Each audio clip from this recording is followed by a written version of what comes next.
Are you recording now? Yeah, you can see up in the corner it says, it should say on your screen as well that it's recording. So it does. Yeah. God. So where did you get the actual hat? And oh wow, look at that. So shiny. Okay, talk us through the outfit. Where have you got these things? They're gorgeous. I've had this for a long time. My Mad Hatter hat, and I put these buttons on a long time ago. But just for you, I thought I'm going to glitter it up. It's really fab. I have to admit, I saw the feminist symbol straight away. I was like, yeah. Did you? Yeah. I've dressed up too in that way that you don't really have to these days. But what I haven't really got, like, I can't stand up because I haven't got proper lower half. I've just got leggings on. But really? I want to show you, I have put on the most fantastic shoes. Oh my God, look at that. Great. That's absolutely fantastic. I've got quite nice leg warmers. Oh yeah, they are nice. Oh, very good. Yeah. The shoes are not so good. Attractive and functional. For this time of year. Yeah. you just got leggings on down. Yeah, I've got a kind of a campaigning t-shirt. Oh, yeah. It. But then after that, yeah, just a bearish leg. But slightly shiny. But yeah, they've got a kind of dark gold tinge. Bit of a yeah. So yeah. So it's very exciting to get to talk to you because I love the fact that I get to talk to you, and it's never enough. And I suppose I was going to just sort of say to you, is this part of getting you to do this? Is it I know that you hate interviews, so being very kind to do this, but is it in any way tinged by like a spirit of the season? Are you a fan of this time of year? No, just for you, darling. It's not for the season at all. I am not a fan of Christmas. I am a Hanukkah girl. I'm only doing this for you. Oh, so let's putting Christmas firmly to one side. Ignore this tree; it's an abomination. What does Hanukkah seem like in your house? What's that like? What do you do around Hanukkah? Hanukkah. Well, this year I've been zooming and FaceTiming my family while we kind of light a candle and sing down the computer. I mean, they're all together, but I'm up here. So it's all very odd. Yeah. That sounds like a lot of people watching will be having a similar time as well. Like that's, yeah. Well, last night was that they were holding a camera up for me so I could kind of join in. But I think they kept forgetting in the excitement of opening presents, because a lot of the time I was just looking at floorboards or I was hidden under wrapping paper. So I felt as though I was living in somebody's pocket going, hello.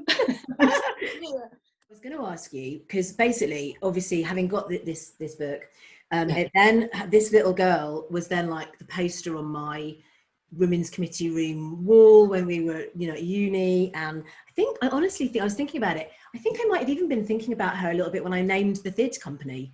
Really? Yeah, I think so. Yeah, I think that she's been a real icon. That's fantastic. I'm so delighted to hear that. I was going to ask you, like, where you came up with her. Like, how did she come about? I don't honestly know, but I think there might have been possibly a little bit of Cintrinians lurking in there, because I found this book for you. We had this book on the bookshelf when I was a child, and I was completely obsessed with axe-wielding, cigar-smoking girls, schoolgirls. And I mean, they really kind of, touched me. And I thought they were more accurate than all the sugar and spice and cutesy stuff, which, just doesn't do the job, does it? No. Exactly. So I think there might be a little touch of them that was lurking in my mind. And I also found this very old cartoon, which I think must have been the precursor to Be a Bloody Train Driver. And she's just, curly haired and got a bow. And I think the idea was to draw a kind of archetypal sugar and spice girly girl, and then completely subvert it with what she thinks, says and does. So I think the plan was just to kind of lure people in with something that looks quite conventional, and then, come at it sideways with something unexpected. It really works like that as well. That makes complete sense. She's kind of like the cartoon equivalent of the song Just a Girl by No Doubt. So that's very pleasing. Are you about to sing? No. Oh. I will sing after this though. What's your song pick? I think everyone's had this list of like the songs that I can sing on the uke for Christmas. What was your pick? I've got a terrible confession, and you might want to edit this bit out when it comes to your Christmas salon, but I have a complete aversion to Christmas songs and Christmas carols, because you know when a song, you hear a little bit of it and then it's stuck in your head for the next fortnight, and it's called an earworm or something, isn't it? Yeah, it is. Christmas carols do that to me in a bad way, especially the jangly, the ones that have bells in them. But on your list, I spotted Santa Baby and Eartha Kitt. Can't go wrong. I met her once. Did you? What was that like? How and what was she like? She was fantastic. My friend was going to interview her, and I said, please, can I come? Eartha Kitt, I have to be there. And he said, no, you can't. So I went, please. And he's finally, at the 11th hour, he rang me. He said, if you can pretend to be a journalist, you can come. So I disguised myself with a spiral bound notebook and a biro. I thought, that'll do the job. And I went to the hotel where he was meeting her. There were about 3 other people. I thought there was going to be a room full of people. There weren't. 3 other people. And Eartha Kitt appears carrying her little black poodle. Oh. And she sussed me out in about 2 seconds. She knew I wasn't a journalist. No. She was nice as pie. And I sent her a drawing of a cat. When she was back in the States, I sent her a drawing of a cat. And she sent me the loveliest letter back, saying it was up on the wall. She put it up on the wall. So you've got to be Santa Baby if you're going to sing. Fine. I would very happily sing you.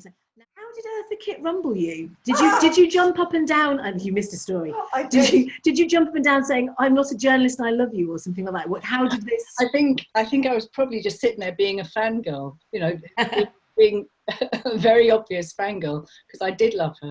So yeah, she wasn't stupid. No. And I wasn't asking the right kind of questions. Were you asking things like, why are you so wonderful? Yeah, that kind of thing. Yeah. Oh, that's very nice. I like that you met her. Wow. Yeah, I know. Yeah, that's really impressive. So we should do, because obviously the salons that we do are all about these amazing women that we want to kind of just spend time talking about and bigging up because we love them. Yeah. I don't actually know much about her at all, but maybe she's a future person, because we have found out that, as I think I told you the other night, that we've got some funding for the new year for the Arts Council. I'm so glad. It's brilliant to do a whole couple more sort of seasons of salons, which is really exciting. So hoping that you will illustrate for us for that. I will, and you deserve it. I think they're really, really interesting. And every time you come up with another woman, and I have to research, which is that's been a revelation to me. Cicely Hamilton. Yes, Marriage is a Trade.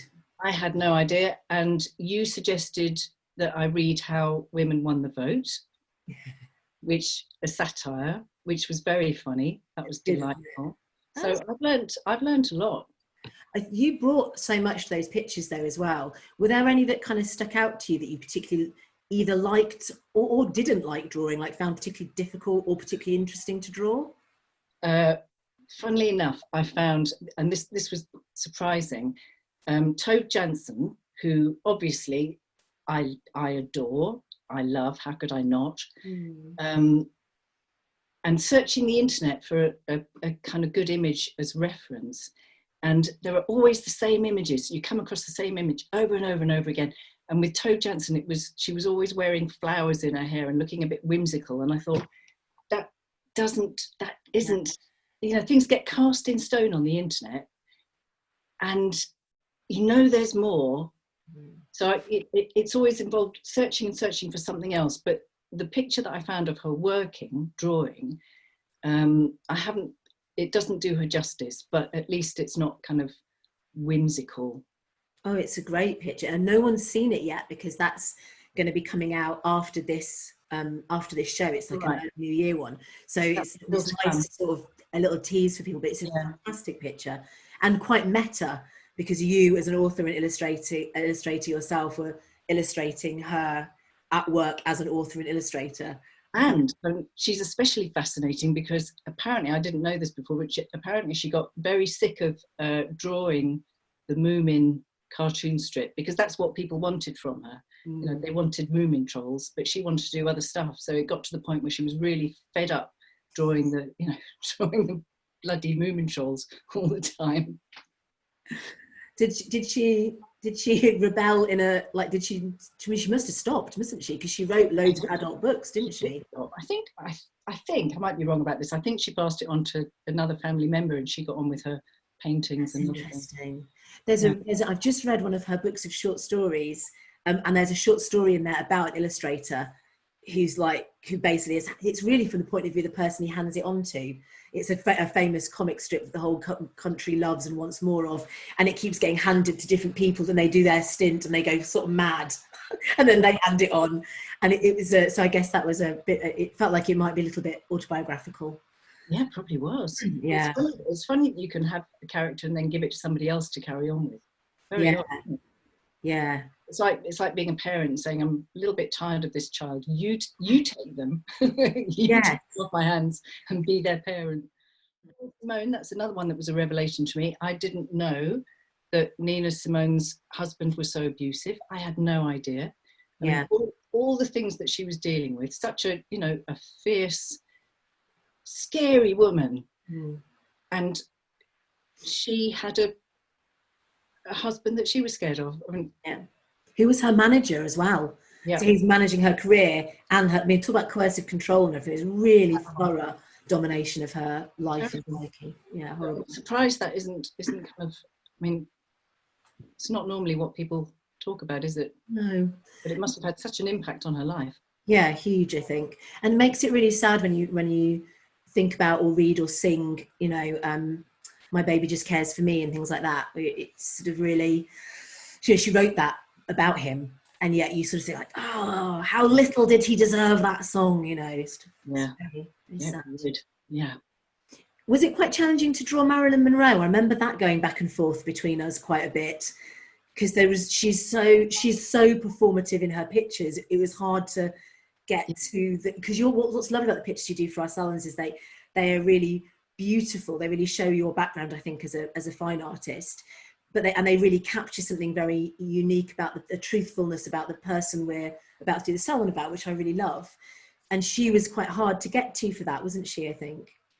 Yeah, she was. And I kept changing my mind a lot of times about which drawing to go for, and which one they would want to be represented by. That's the other thing. If you're trying to do somebody justice, which one would they actually want to be represented with?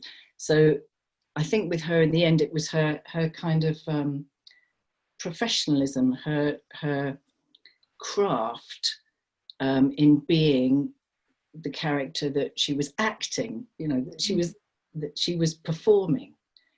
And I think that's what I was trying to draw, Marilyn performing Marilyn. I really like that. That's really nice. And that makes a lot of sense about the picture you chose. Because I really struggle with people sort of talking about her as, there's always this thing about like, well, was she, a feminist icon, or was she a total traitor to her sex? And it's like, well, neither. And actually it's okay for people not to fit either, a woman to exist and be famous and not be either of those things, and just be a craftsperson at their own. Very, very good at what they do. Yeah. Exactly. Very, very, I mean, like almost sort of surpassing anyone else's ability with a camera, and even very, very wonderful actors would work with her and then watch the rushes and say, oh my God, why can't any of us do what she's doing in front of the camera? We didn't even realize she was doing it while we were on set with her. And then you watch the rushes and you're like, how's she doing that? And she was really skilled, attentive to her craft. Yeah, skilled, exactly. So yeah, I'm again in a bit like Nina, where in that salon, because the salons are pitched at being celebratory, I didn't go into a lot of information about her husband, but I think that information is really important.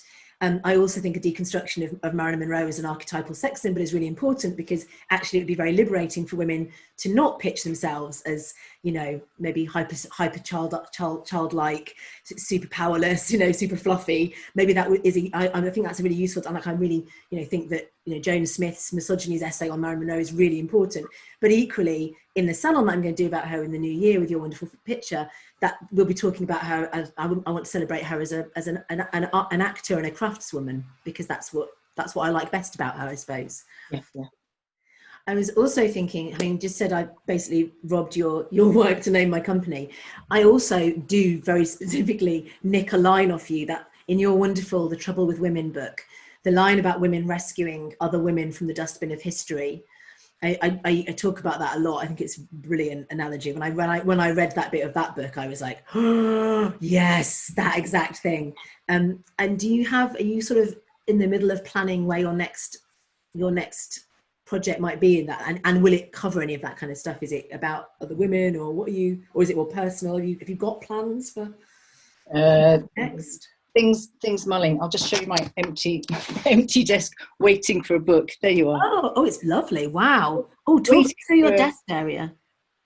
Tidy pens, blank paper, postcards. So